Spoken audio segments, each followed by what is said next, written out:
Hello दोस्तों, big boss में आपका स्वागत है। आज मैं आपको सुनाने वाला हूं एक सच्ची कहानी जो वास्तविकता में आपके दिल को छू जाएगी। एक कहानी ऐसी भी। हर दिन की तरह मैं सुबह 8 बजे चाय पीने के लिए अपने हॉस्टल से बाहर जाने के लिए निकला। मैं जैसे ही चाय की दुकान वाले के पास पहुंचा, देखा आज चाय वाला वहां पर नहीं है। शायद देर से पहुंचने के कारण वो चाय वाला वहां से जा चुका था। मेरे पास हॉस्टल लौट जाने के अलावा अब कोई ऑप्शन नहीं था, पर मैंने सोचा कि आज आगे जाकर कहीं और नाश्ता कर लिया जाए, क्योंकि भूख भी बहुत जोर की लगी थी। मैं आगे होटल की ओर जाने लगा। तभी मेरी नजर फुटपाथ पर बैठे उन दो बच्चों पर पड़ी।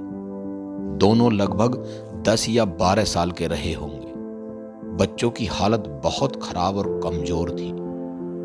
कमजोरी के कारण उनका अस्थि पिंजर साफ दिखाई दे रहा था और वे बहुत भूखे लग रहे थे। छोटा बच्चा रोते हुए बड़े भाई को खाने के बारे में कह रहा था और बड़ा भाई उसे चुप कराने की कोशिश कर रहा था, क्योंकि वो जानता था कि ना तो उसके पास पैसे हैं और ना ही खाने के लिए भोजन, जिससे वो अपने छोटे भाई की भूख मिटा सके।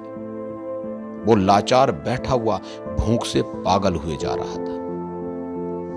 मैं अचानक रुक गया। दौड़ती भागती जिंदगी में कदम एकदम से ठहर गए। इन मासूम से बच्चों की ऐसी हालत को देखकर मेरा मन भर आया। इनकी भूख को देखकर मेरी भूख बिल्कुल खत्म हो गई। फिर मन में सोचा कि आज इन्हें कुछ पैसे दे दिए जाएं। यह सोचकर मैंने 10 रुपए का नोट उनके आगे बढ़ा दिया और देकर आगे की ओर निकल गया। जैसे ही मैं आगे की ओर बढ़ा तो मेरे मन में विचार आया, अरे मैं कितना कंजूस हूं। 10 रुपए में क्या मिलेगा? चाय तक ढंग से नहीं मिलेगी। मुझे स्वयं पर शर्म आई और मैं तुरंत वापस लौटा। मैंने मासूम से देखने वाले उन भूखे बच्चों से कहा, बेटा कुछ खाओगे? बच्चे थोड़ा हैरानी में हो गए। मैंने कहा, नहीं बेटा, मैं नाश्ता करने के लिए जा रहा हूं, तुम भी कर लो।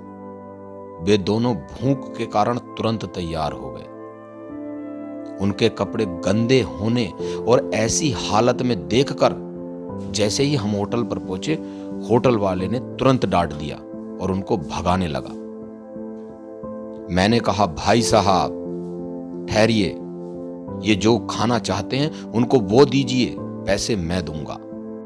मेरी बात सुनकर होटल वाले ने आश्चर्य से मेरी ओर देखा। उसकी आंखों में उसके बर्ताव के लिए शर्म साफ नजर आ रही थी। बच्चों ने नाश्ता, मिठाई व लस्सी मांगी। सेल्फ सर्विस के कारण मैंने नाश्ता बच्चों को लाकर दिया और बच्चे खाने लगे। उस वक्त उनके चेहरे की खुशी देखकर मेरे चेहरे पर भी स्माइल आ गई।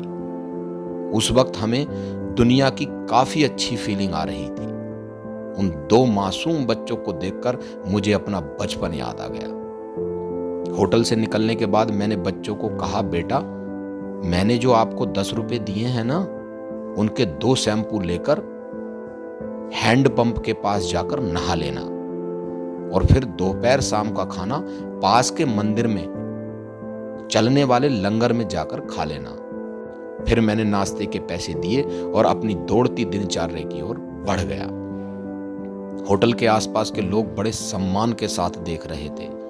होटल वाले के शब्द अब आदर में परिवर्तित हो चुके थे। मैं अपने हॉस्टल की ओर निकला। थोड़ा मन भारी लग रहा था। मन थोड़ा उनके बारे में सोचकर दुखी हो रहा था। तभी रास्ते में मंदिर आया। मैंने मंदिर की ओर देखा और कहा, हे भगवान, आप कहां हो?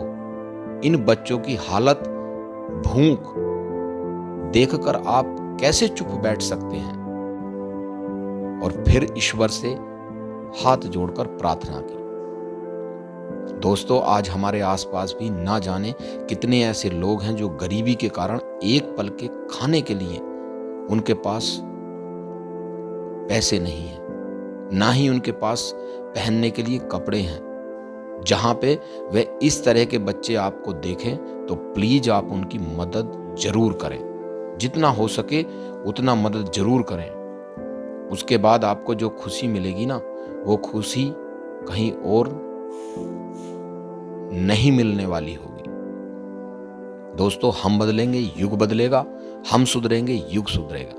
आपको हमारी कहानी कैसी लगी, आप अपने कमेंट के माध्यम से हमें बता सकते हैं। ऐसे ही मजेदार और दर्द भरी कहानी सुनने के लिए प्लीज हमें फॉलो करें, हमें सब्सक्राइब करें। धन्यवाद।